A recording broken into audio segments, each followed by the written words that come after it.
Buenas tardes, bienvenidos a esta edición número 154 de Tal Cual TV, edición que se graba a partir del 12 de octubre y vamos a estar en la fiesta del alfajor entre medio y luego de este gran alivio de anoche, Nicolás, de que San Messi nos puso en otro lugar, ¿no?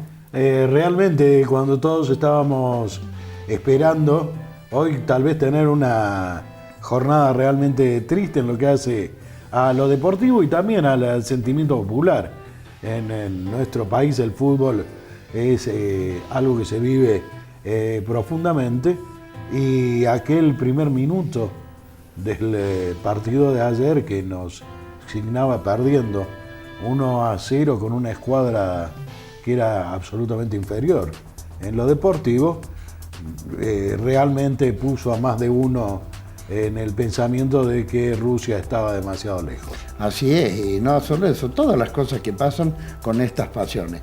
De esas cosas, Nicolás, te propongo que hablemos con un filósofo.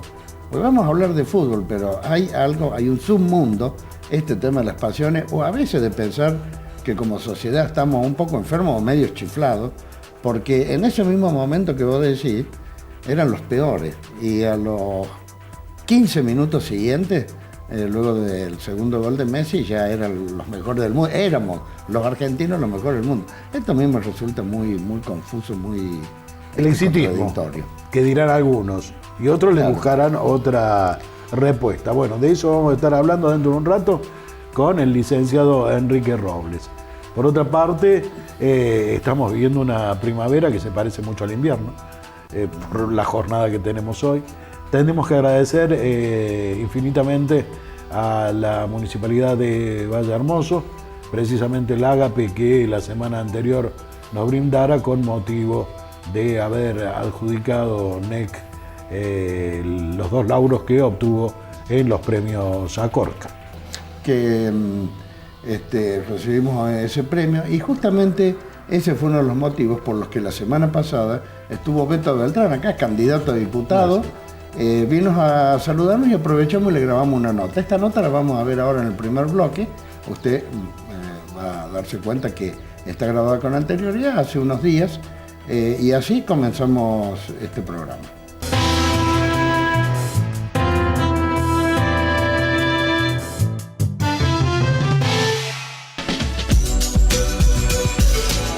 ¿Sabías que menos del 1% del agua total del planeta está disponible para ser utilizada? Y que miles y miles de personas caminan horas diariamente para buscarla. 1 de cada 10 personas en el mundo tiene acceso al agua potable. Y ese 1 sos vos. Usala con responsabilidad. Cooperativa de Agua de la Falda. Comprometidos con nuestro recurso más valioso. Hotel Spa Tres Pircas.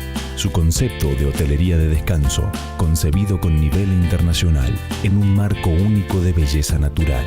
Hotel Spa Tres Pircas. Reservas 0810-888-4837. Huerta Grande, Córdoba.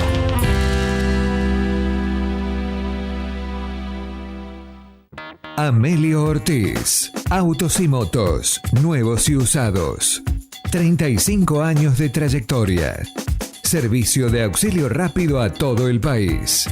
Autos de alquiler. Avenida España 575. La Falda, Sierras de Córdoba.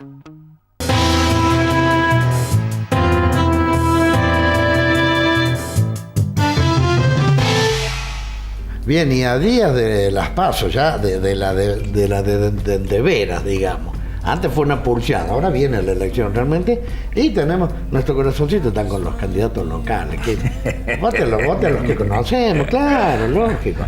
Beto Beltrán pasó, digamos, con 10 días de laburo, pasó el primer escollo, que era estar en las PASO primeras, que te calificaba para ir ahora a la disputa, ¿no? Entre 7 listas, Beto, estás ahí, vas a pelear por cada voto como León, ¿no?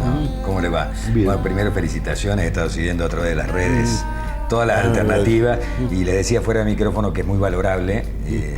Yo que laburé mucho también en el cable en Córdoba, con CBA Canal 2, y digo, yo siempre decía que era una pelea desigual, ¿no? Algunos canales grandes de la capital y los canales más pequeños del interior, así que doblemente valorable lo que han hecho y lo que han conquistado. La verdad que se lo merecen, aparte porque hace un periodismo realmente plural, invitando a todos, todas las voces suenan, no hay intereses corporativos detrás, no hay ninguna empresa detrás que diga dónde hay que, para qué lado hay que hablar, y eso es muy loable, y lo noto en todo el interior de Córdoba. Dicen que hay un tal Don Mañeto que es el dueño de todo esto. Todavía no se ha enterado de los negocios acá de La Falda, no se ha enterado. Bueno, felicitaciones. Bueno, gracias, Beto. Muy bien, y hemos pasado la PASO, como decía Jorge recién, quedas dentro de 7 encuadres que van a disputar. Así es, éramos 14, somos 7. La general. ¿Qué análisis haces de la performance que te ha tocado vivir? A ver, 2.2, 43.000 votos, necesitamos 30 para pasar, sacamos 13.000 de más, la mayoría de los votos los sacamos en el área metropolitana, capital y área metropolitana. Elecciones en algunos lugares muy flojas en el interior, donde no pusimos un fiscal general de una escuela, te vacunan. Eso lo han podido es tan viejo como el bendito. ¿Lo han podido comprobar? Mira, pero hemos ido a la justicia electoral a decir, señores, miren, acá está, familia Cosme de Jesús María, 5 integrantes, el abuelo, el padre, 3 hijos varones. Va a visitarme a la radio, el papá con el de 17 que lo iba a inscribir a la municipalidad. Digo, 2 cosas quiero decir, pongan una repetidora de Jesús María porque tengo que poner una antena en el techo para escucharlo, porque se escucha muy mal. Crítica, muy bien. La segunda, avívense. ¿Por qué? Porque los Comes somos 5. Votamos en la mesa 292 del Lourdes de Jesús María. Los 5 lo votamos usted. Después me fijé, tenemos la alternativa, era ¿cuántos sacaron? 0 votos. Claro.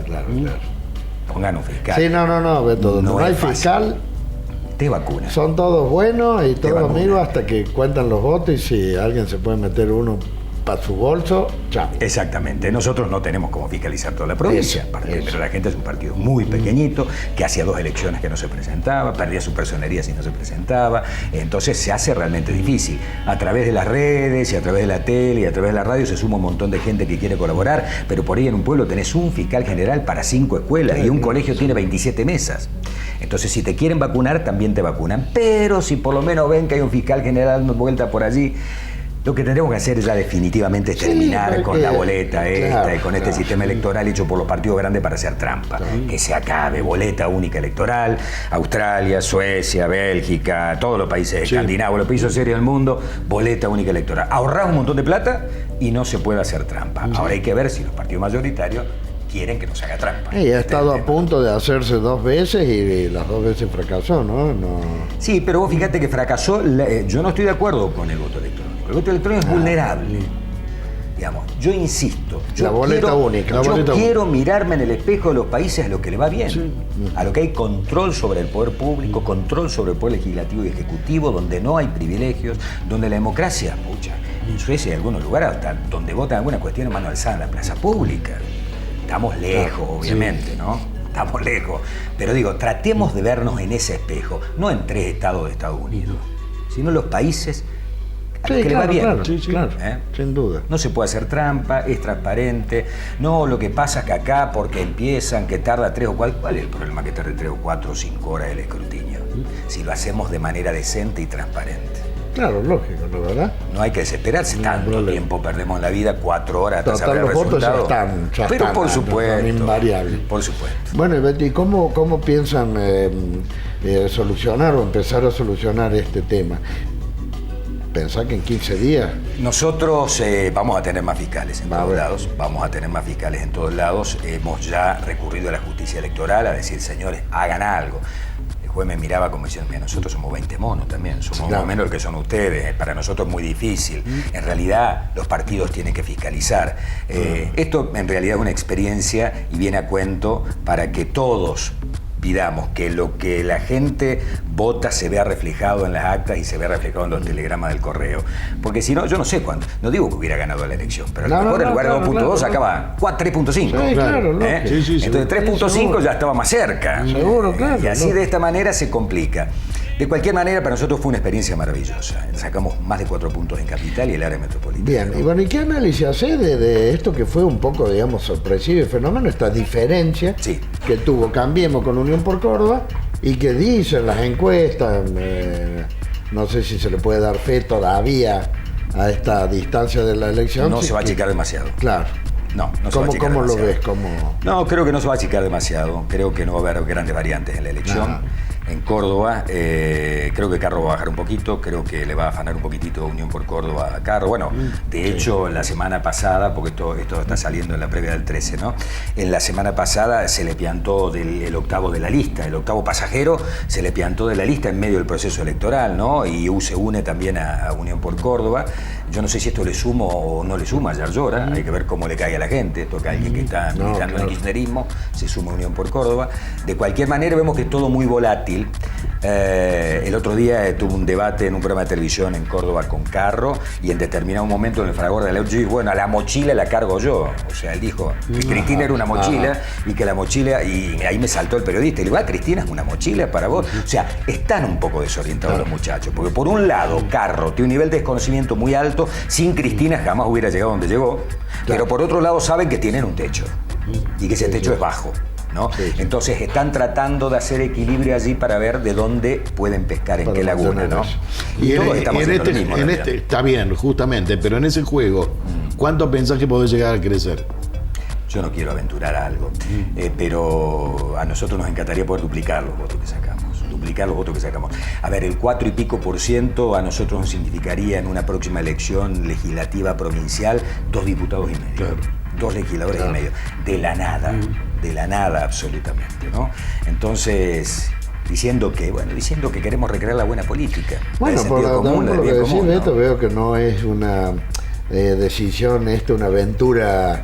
No, que no sé si sino que tenés pensado. Pero no sé si voy a ser yo el candidato. No voy a ser. Te digo que fue duro. Y te voy a confesar acá en casa, porque está en mi casa, que en un par de oportunidades dije, ¿para qué me metí? Porque fundamentalmente la gente está muy violenta. No nos hemos dado cuenta que hemos fracasado como sociedad. Hemos naturalizado que la visita no vaya al campo de juego a un partido de fútbol. Hemos naturalizado que los papás no vayan al partido de fútbol porque putean al árbitro, se pelean entre ellos, le pegan al técnico. Hemos naturalizado que nos roben.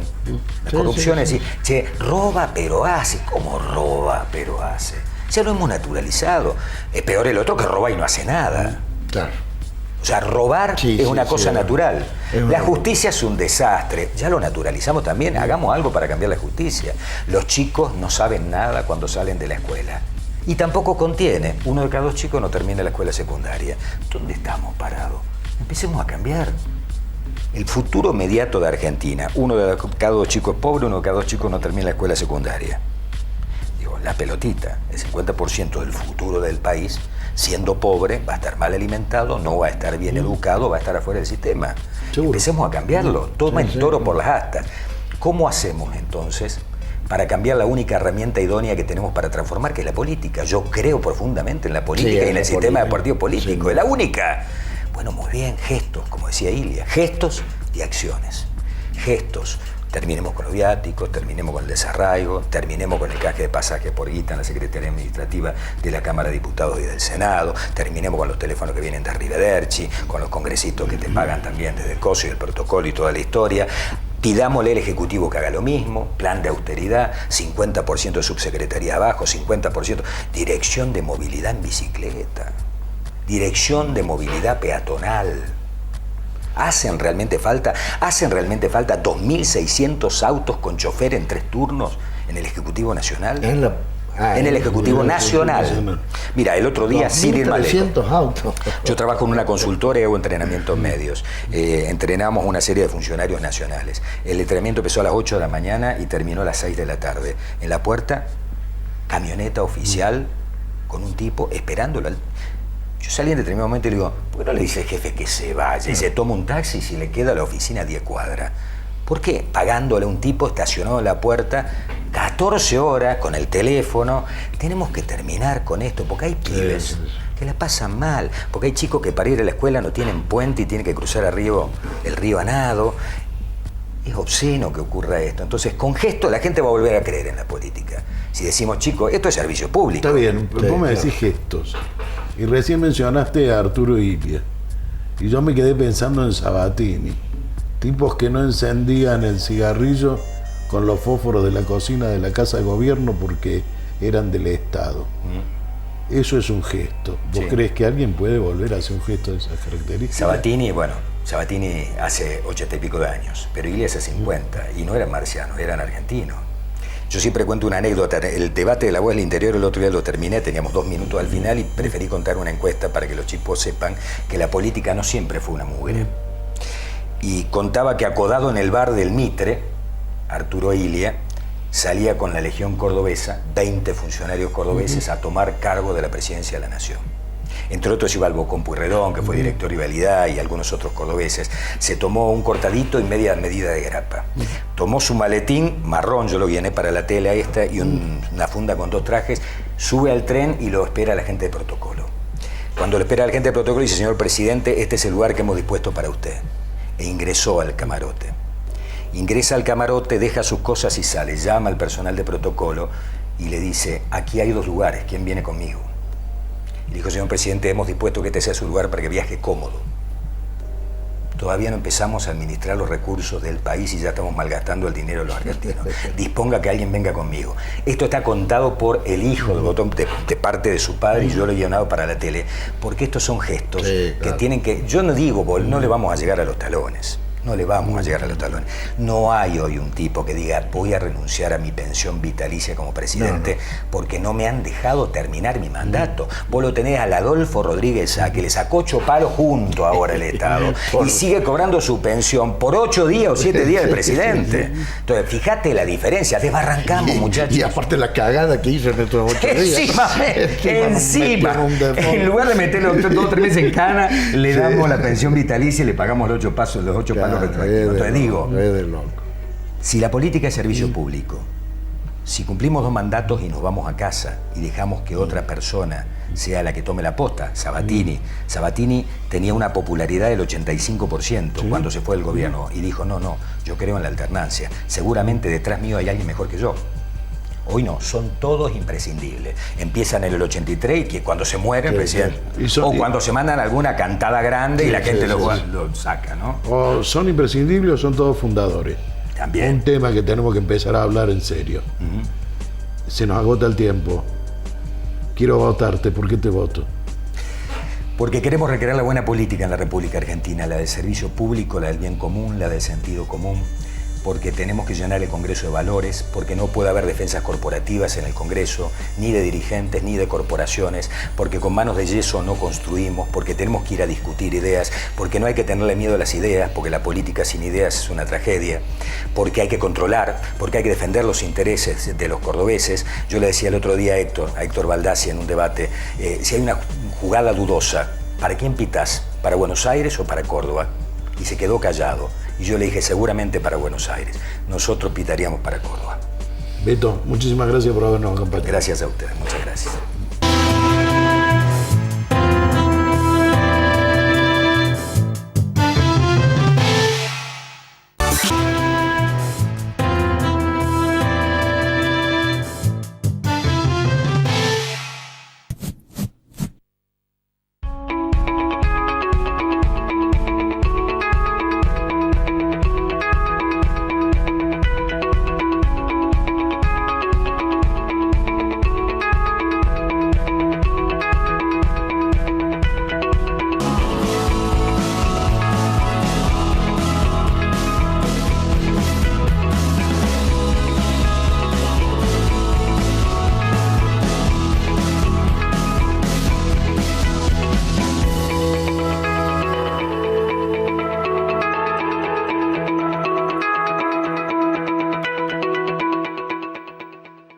¿Tenés sed?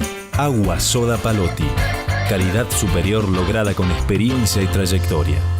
Inauguramos la primera escuela municipal de boxeo en Punilla y ya asisten más de 50 personas. Firmamos el convenio para trabajar en las actividades del PAICOR. Comenzamos la obra de recambio cloacal en Santa Teresa. Incrementamos y desarrollamos la farmacia comunitaria. Mejoras edilicias y avances en los dispensarios de Valle Hermoso. Formamos y seguimos trabajando en el Centro Cultural Juvenil. Adquirimos las nuevas maquinarias y mejoramos los servicios públicos. Continuamos renovando nuestra cartelería. Pusimos en funcionamiento la oficina de empleo con el fin de generar oportunidades gratuitas de capacitación y empleo para nuestros vecinos. Inauguramos el primer quirófano de castraciones en Valle Hermoso y ya castramos a más de 100 mascotas. Somos pioneros en realizar el ordenamiento territorial, un paso fundamental para gestionar obras con mayor eficacia. Nuestro personal se capacitó y obtuvo los títulos de operador de tránsito y evaluador para licencia de conducir. Somos el primer municipio de la zona en capacitarnos y usar el PDA. Circuitos turísticos, históricos y culturales. Una nueva forma de integración entre vecinos y turistas. Continuamos trabajando por y para los vecinos en la búsqueda de un Valle Hermoso mejor. Municipalidad de Valle Hermoso.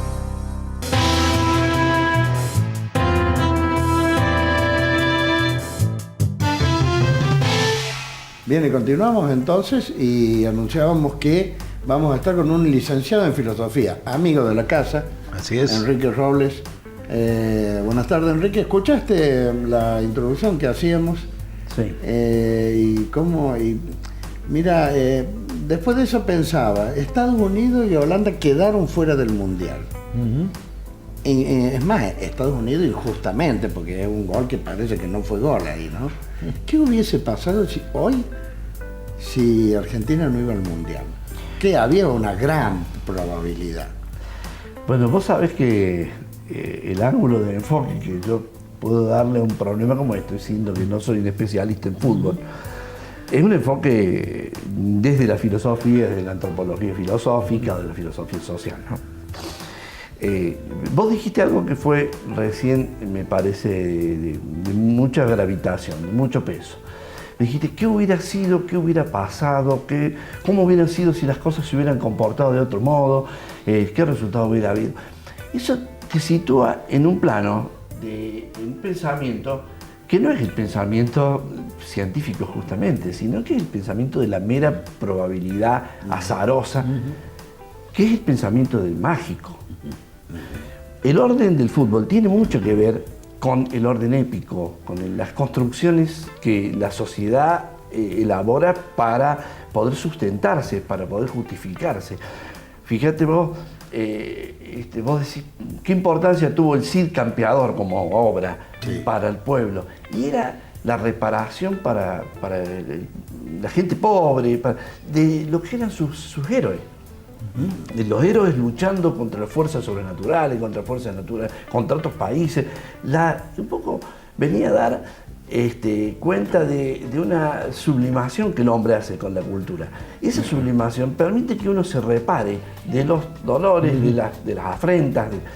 Pasa lo mismo con Ulises. Si vos tomás la Odisea, la burguesía griega de esa época, tomaba los ejemplos de Ulises como los ejemplos de un hombre que conquistaba las cosas por astucia. Es decir, el griego era básicamente comerciante. Necesitaba un héroe que tuviera la medida de él, configurado a la medida de sus propios deseos y de su propia sublimación. Entonces, pasa acá un poco lo mismo. Nosotros tenemos esta inclinación, esta doble inclinación por manejarnos en un doble rango, que sería el rango de lo racional y el rango de lo mítico, de lo mágico, en donde los rituales, como por ejemplo el fútbol, viene a cumplir viene a traer una significación a los hechos muy importante, ¿no? Me acuerdo de un pasaje de la Biblia, de la Biblia mexicana, que es el Popol Vuh, donde dicen que los dioses creaban a los hombres para que los hombres los adoraran, como en todas las religiones. Y estos hombres habían tomado el lenguaje un poco en forma decadente, hablaban por hablar, es decir, no le daban el lugar sagrado a la palabra, sagrado para que el silencio y la palabra tuvieran ambos un lugar significativo. Entonces es como que ocupaban todos los espacios con las palabras y los dioses se enojaron con ellos. Esto te marca que en realidad hay un orden sagrado inscrito en nosotros, o si quieres sagrado, mágico,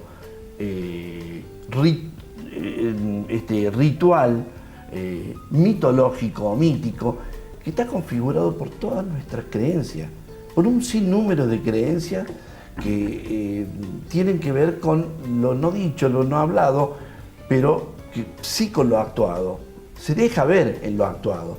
O sea que lo que no ocurría hasta las 11 de la mañana, a las 11 de la noche puede ser totalmente distinto.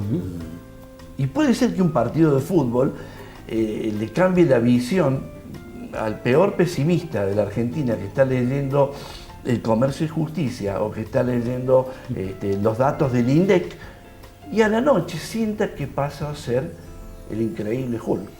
Este tema que acaba de plantear ha sido una mini discusión, si puedo plantearlo en esos términos, entre Cuquín y yo.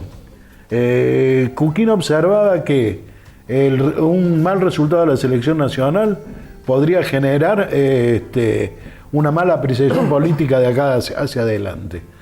Yo sostenía que no. De todas maneras, esto que vos acabas de señalar en el marco de lo que es la liturgia que en alguna medida tiene el pueblo argentino con respecto al fútbol, deberíamos considerar lo que sí podría haber sucedido en caso de un resultado adverso.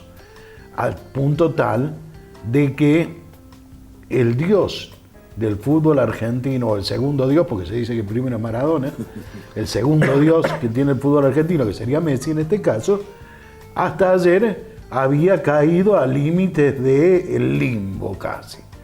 Y de repente su poder divino hace que convierta en 3 oportunidades y hoy sea no tan solo alabado en nuestro país, sino incluso en el mundo. Sí, porque el mundo no escapa tampoco a esta lógica o a este pensamiento, esta forma de construcción del pensamiento mágico. No escapa. No nos ocurre solamente a nosotros porque somos argentinos y somos menos ilustrados. No es así. Es decir, ocurre en la propia ilustración. Es decir, la forma de adorar a la imagen de Napoleón no se condice con lo que es Napoleón en realidad.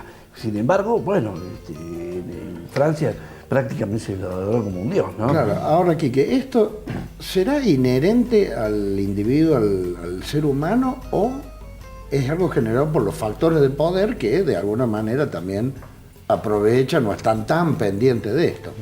Y yo creo que después de haber pasado 4.000 y pico de años de cultura forjada con la religiosidad, el sentido de lo religioso es un sentido que no escapa como componente, ¿no? Sí. Inclusive hay una obra muy interesante de Kant, que era un pensador justamente de la Ilustración, un gran racionalista, que él habla de la religión dentro de los límites de la razón. Es decir, porque él entiende que no se puede, que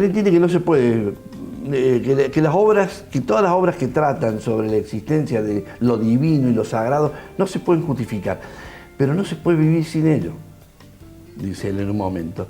Es más, dice, hay que tratar de vivir como si Dios existiera, para tener un parámetro moral, dice, ¿no? O sea que quitar la sombra que se yergue desde la religiosidad y desde el orden de lo sagrado, de lo mítico y de lo mágico, es algo contra lo cual solamente el ateísmo superficial combate.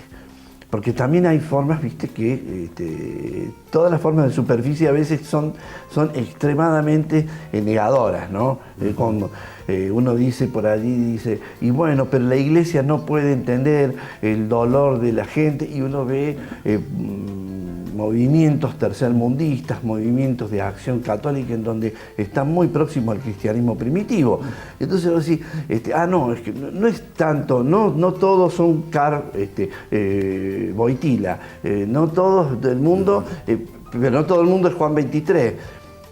Creo que en esto nos tenemos que manejar nosotros desde la pura racionalidad y examinar el fenómeno como un fenómeno que se da, si bien es cierto, dentro de lo sagrado, de lo épico, de lo mítico, de lo ritualista, sin embargo, se da también dentro de una conducta que es universalmente observable.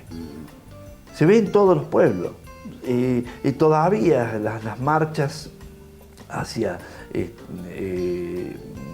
las convocatorias que tienen, por ejemplo, determinados rituales por los vírgenes milagrosas o algunos sujetos milagrosos o eventos que son milagrosos, tienen convocatorias multitudinarias. O sea que en esto la racionalidad tiene que dar un lugar a otra cosa que es precisamente ese pensamiento mágico, por decirlo de alguna forma. El fútbol opera así, ¿no? Está bien, sí, es real. Digamos que el fútbol es un aspecto primitivo de lo que estamos discutiendo, en alguna medida. De todas maneras, vos le planteabas recién lo del componente religioso. Ahora, este componente religioso en el hombre contemporáneo, evidentemente lo ha ido desechando y dejando de lado. Es decir, había dentro del componente religioso, hasta hace un cuarto de siglo atrás, existía el respeto por las doctrinas, a extremo tal que no robábamos porque el ser superior nos iba a castigar. No era necesario que alguien nos dijera no robes, sino que lo teníamos internalizado. Hace un cuarto de siglo a esta parte eso se ha perdido, evidentemente, y ahí es donde aparece un deterioro, también fundado en cuanto es la ética y la moral con la que se desempeña el hombre, genéricamente hablando, ante el otro, su par, la sociedad. Sí, el camino y el derrotero que ha hecho, que hace el desarrollo de la razón, que es lo que yo te quería expresar recién, nunca está ajeno de la construcción de estas figuraciones o conformaciones que tienen mucho que ver con el pasado, que tienen mucho que ver con lo vivido, con lo socialmente extraído desde la historia personal de los sujetos, de las familias, de las tribus, de los clanes, de la sociedad. Hace un rato me decías que entre ustedes había un diálogo, y bueno, es lógico, cualquier persona que hoy se plantea la incumbencia que tenga un hecho como este, en la lectura que hace alguien acerca de los datos de la realidad, se plantearía, ¿cómo? En realidad no tienen ningún acierto en una reforma educativa y sin embargo creen que están tocando el cielo porque metió un sujeto, puso 3 goles adentro de un arco.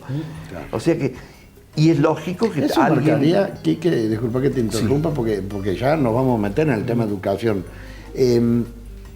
Esta escala o esta vara puede ser producto de una sociedad peor o mejor, o de una decadencia. ¿Qué quiero decir? Podremos estar hablando lo mismo, pero en vez de Messi, hablando de un Beethoven, por ejemplo, o de un científico. O sea, las sociedades se identifican con algunos modelos según su cultura, pasión, sensación de fracaso, expectativa, miserias, qué sé yo. Hay un aspecto muy importante que es la carga histórica. La carga histórica que los pueblos tienen y la identificación con determinadas figuras que son referentes de esa historia. Lo que pasa es que aquí, como en cualquier escenario del mundo, se dan la dicotomía, se dan los enfrentamientos.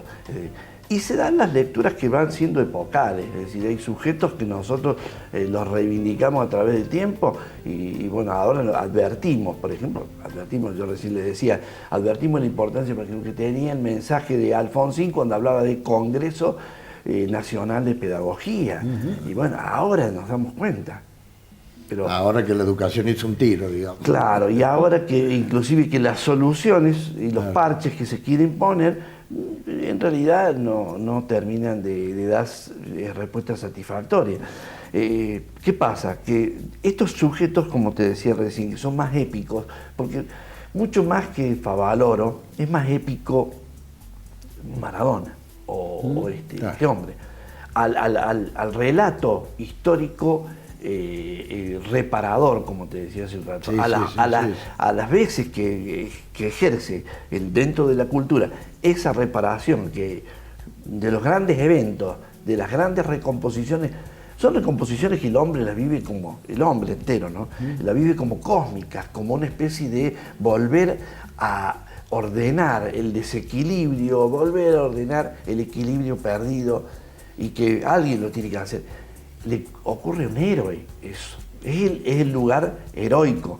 Por eso es que hoy Messi es todo lo que no era ayer. Claro, pero no solo Messi, todos los argentinos hoy, seguro, me parece que falsamente somos mucho más que ayer. Bueno, vuelvo a decirte por qué la importancia de obras como el CID, porque esa parte de la sociedad se siente a través de ese hecho como si fueran ellos. Lo toman como un hecho identitario. Hay una empatía total. Yo soy yo soy argentino, Messi es argentino, entonces Messi me sitúa dentro de este universo reparador que es el hecho heroico, que es el acto heroico. Entonces, es épico, es una cuestión épica. Ahora, todos los pueblos lo viven, ¿eh? Yo creo que hasta los pueblos más racionales, hasta los pueblos instalados dentro del hiperpositivismo, del hipercientificismo, creo que viven más o menos lo mismo, ¿no? Impecable, como siempre, ha tirado unas definiciones. Y seguiremos hablando de esto, pero no. En el próximo bloque vamos a hablar más puntualmente de educación. Adelante con la pausa, señor director.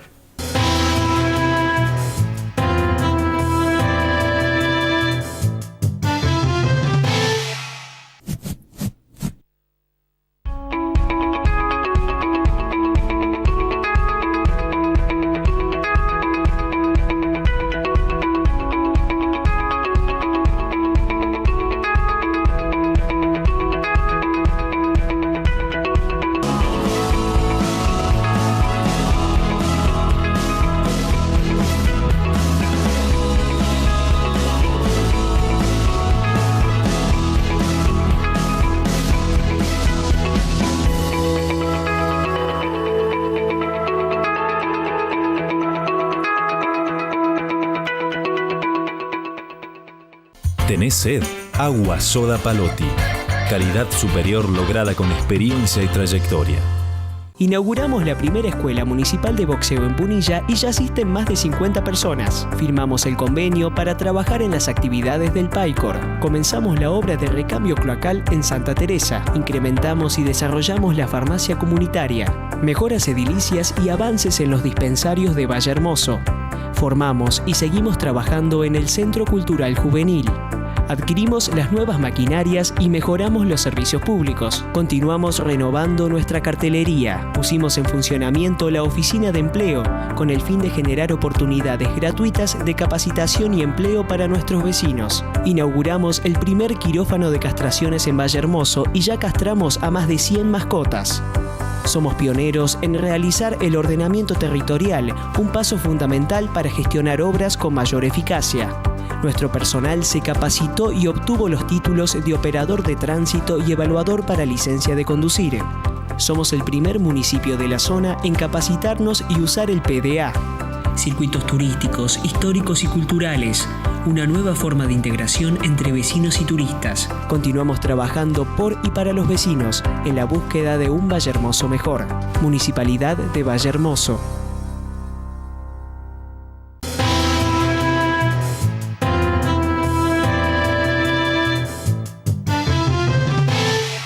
Continuamos entonces con Quique Robles, un amigo de la casa que nos está realmente alumbrando un panorama que es muy complicado verlo. Sin embargo, tras la explicación de Quique, uno lo ve con más claridad. Espero que en su caso le haya pasado lo mismo. Y la pregunta sería, ¿cuánto tiene que ver la educación con esto? Con estos fenómenos. Y sensiblemente tiene mucho que ver. Tiene mucho que ver. Porque sí es cierto que la carga en la construcción de una cultura, porque el sujeto propio de la historia es la cultura. Todos, a través de la historia, pasamos armando un sujeto cultural. Los latinoamericanos de una forma, los europeos de otra, pero en esa cultura que construimos, el orden mágico tiene un componente, como dijimos, está bien, pero el desarrollo de las culturas tiene mucho más que ver con la superposición, con un paso de ese orden mítico a un orden más racional, ¿cierto?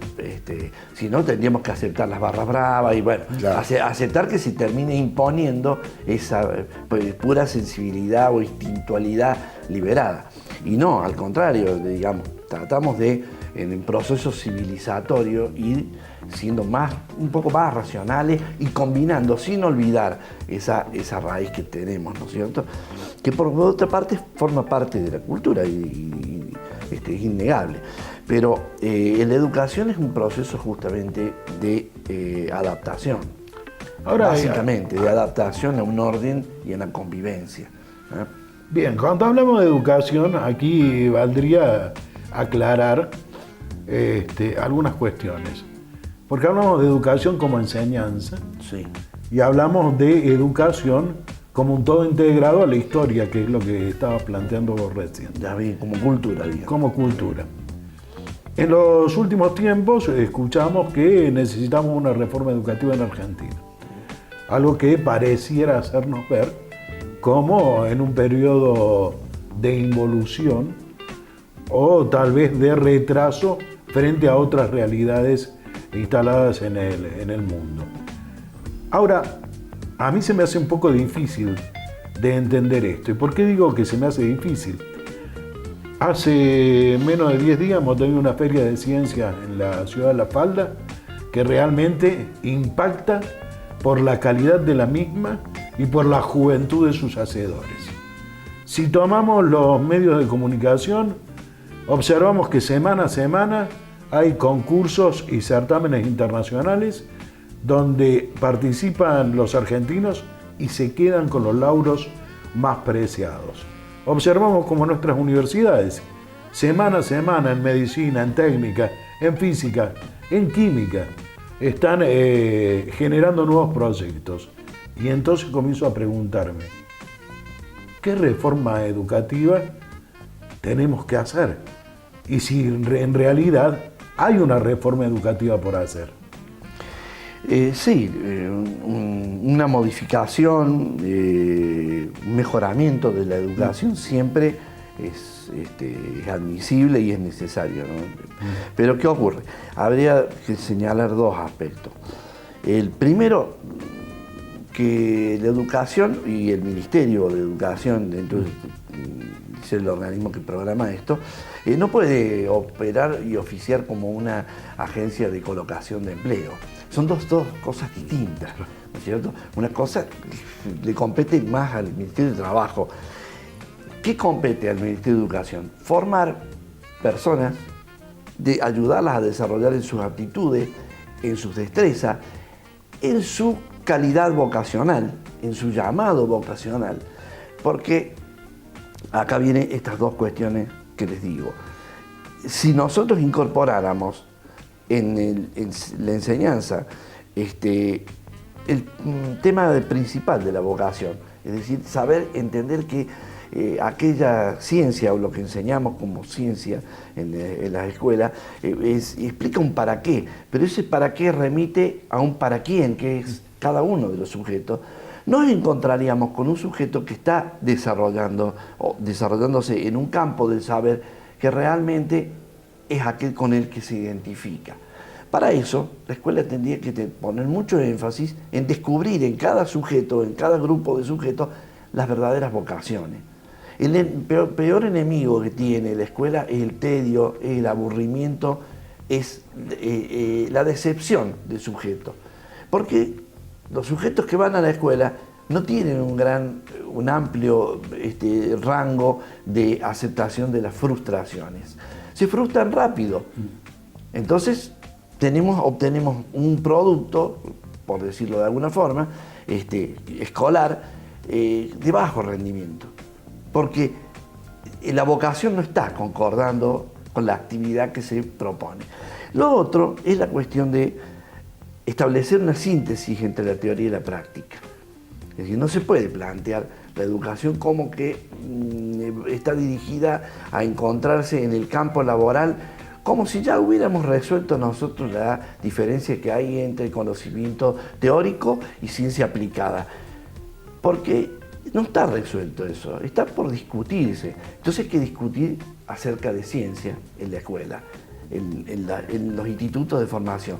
De ciencia, de alcance de ciencia, de cómo se produce la ciencia, de metodología científica, de objeto de conocimiento, de etiología, es decir, de causalidad de los fenómenos, de explicación, de alcance de las explicaciones, de alcance de las interpretaciones. Es decir, el debate es muy pormenorizado, muy profundo, muy puntualizado, como para de la noche a la mañana, entre gallos y medianoche, aparecernos con esto de una reforma educativa. Sí, pero Quique, disculpa que te interrumpa. Acá el tema es de que dicen que la mitad de los alumnos egresados al secundario no alcanzan a entender lo que leen en forma racional o en forma, digamos, de darse cuenta que el contenido.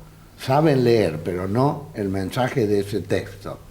¿Qué es lo que está fallando? Bueno, ciertamente en la escuela pública, porque supuestamente parecería que está dirigido a la escuela pública, pero en la escuela pública se da esta cuestión, que yo te digo que me parece que es primordial, el hecho de detectar la cuestión vocacional. No todo el mundo, a mí también me lo han dicho, no saben resolver operaciones, ecuaciones de primer grado, no saben sumas algebraicas.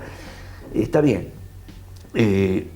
pero habría que detectar si el plan de estudio que tiene el colegio es realmente el escenario posible de conocimiento para ese sujeto. Habría que ver si ese sujeto es compatible con eso. Por otra parte, hay otros defectos. Por ejemplo, que creo que nosotros lo hemos padecido. ¿A vos te enseñaron historia de la ciencia? A vos tampoco, a mí tampoco. No nos enseñaban historia de la ciencia, pero sí nos enseñaban física, por ejemplo. Y no la historia de la física.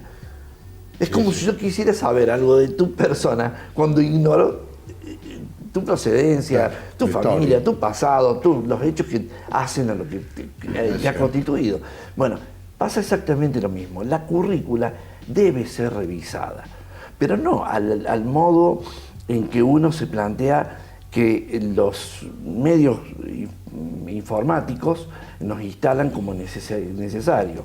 Es decir, no hay por qué dedicarse exclusivamente a la informática cuando tenemos un gran descuido sobre la lógica, por ejemplo. No hay escuelas que enseñen lógica. Y esos mismos son las personas que después reclaman a la escuela que la escuela no desarrolla los cocientes básicos de matemática para aprobar una prueba universal, una prueba nacional, ¿no? Pasa lo mismo con la lectura. Si nosotros tenemos una caja en casa, que es la televisión, que nos separa de las bibliotecas. Es un hecho social importante. Entonces, vinculemos el problema de la educación con los hechos sociales. Porque si los tratamos de analizar dentro de las ciencias meramente fácticas, como si fuera una cuestión de la propia naturaleza, en donde examinamos causa y efecto, y vamos a terminar atribuyéndolo a una sola causa. Y es multicausal. Y es multicausal. Hay cuestiones familiares, hay una transformación del seno de la familia, hay un rol distinto que ocupa la mujer, hay una digamos, un descenso dentro de la imagen patriarcal. Hay modificaciones que se han dado, que son muy importantes. No podemos dejar. Hay una historia de la ciencia que es fundamental para que conozcamos la ciencia. No podemos conocer realmente la matemática si no tenemos algunas señales de cómo se construyó.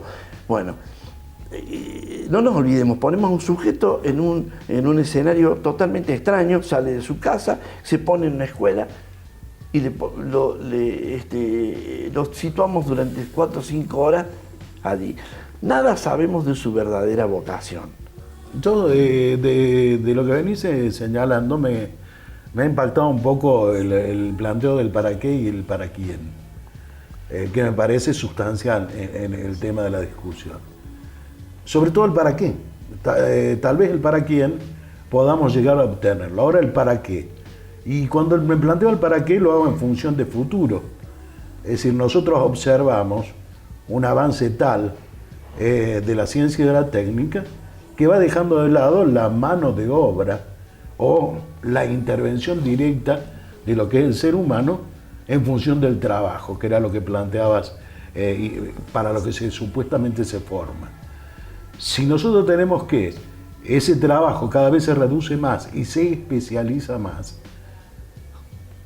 considerando el crecimiento demográfico, vamos a llegar a un punto tal que vamos a tener una mayor cantidad de sociedad fuera de los espacios laborales que consideramos actuales hacia adelante. Y ahí es donde me comienzo a preguntar lo que vos planteabas, el para qué de la reforma en función de un futuro que todavía no tenemos totalmente esclarecido. Hay un precepto básico en este planteo que establece una relación entre la división de las ciencias, la división de los saberes y la división de clase. Es decir, bien, un tema, bueno, está bien. Históricamente. Pero acabas de meter otra palabra y un concepto muy fuerte que es clases. Hace mucho tiempo que en nuestro país no se habla de clases. Bueno, de hecho que no se hable no quiere decir que no actúen ni que existen. Claro, correcto. Ahora, la división de conocimiento, la división de los saberes, por ejemplo, teórico y práctico, generó en nosotros, fácticamente, sin haberlo hablado, pero como decimos, pero actuado, generó dos clases distintas. La clase de una clase media más intelectualizada y otra clase puramente proletaria que se ocupaba de las tareas manuales. Esa conciliación entre teoría y práctica no se dio, todavía no se ha dado. Entonces, hacer una reforma sin tocar ese nervio central es estar ignorando otro punto. Otro el hecho de la historicidad misma de la construcción científica. Y otro, esta cuestión de que toda división de conocimientos y de saberes genera división de clases. Entonces, eso es lo que habría que reconciliar para incorporarse en otra tercera fase, ya ni teórica, ni práctica ni teórica, sino teórico-práctica. Entonces, habría que ver cómo orientamos a las universidades, a las escuelas, hacia un saber que reúne esas dos cualidades. Sobre el tema de la admisión, de volver a debatir el tema de las clases, me parece que es un tema que podemos hablar de acá a un tiempo, se nos agota el tiempo. Seguro. Simplemente, y en torno a lo que planteábamos como reforma educativa en este plano actual. ¿Crees que el mejor camino, de acuerdo a lo que venía señalando, es si queremos hablar de una verdadera reforma, llamar a un congreso pedagógico de nuevo? Absolutamente, creo que es una condición sine qua non, primera. Y la otra, lo que vos de alguna forma lo dijiste, si hay algún lugar, un ámbito en donde el encubrimiento no tiene lugar, es la educación. Es decir, la educación tiene que saber para qué, para quién, a quién y por qué. ¿Y por qué, sobre todo? Claro, ¿Y por ahí qué? está. Es decir, Claro. No podemos crear un gran edificio conceptual para terminar justificando hechos que ya, que conocemos todos. Sí, claro. Está claro. Que conocemos todos y que justamente no son los que benefician al desarrollo de la educación. Quique, nos estamos juntando de aquí a un tiempito. Pero no muy largo. con todo gusto. Con no todo muy gusto, largo. con todo Vamos gusto. a la pausa. Bueno.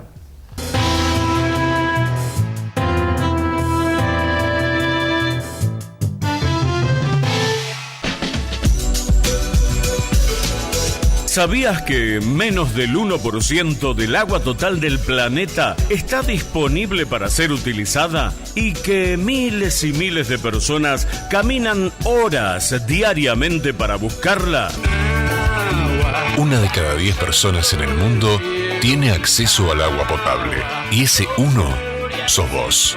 Usala con responsabilidad. Cooperativa de Agua de la Falda. Comprometidos con nuestro recurso más valioso. Hotel Spa Tres Pircas.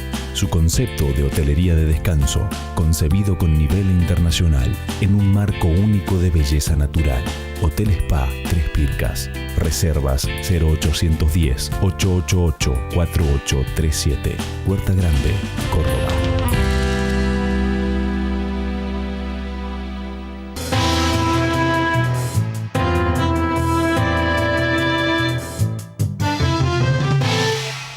Bien, pequeñísimo bloque de despedida con, bueno, una satisfacción escucharlo siempre a Enrique, que claro, nos deja para seguir desarrollando un montón. Esperemos que en su casa le cause lo mismo, charle con la familia, estas cosas son fundamentales y no son complejas, simplemente escarbar, darse cuenta.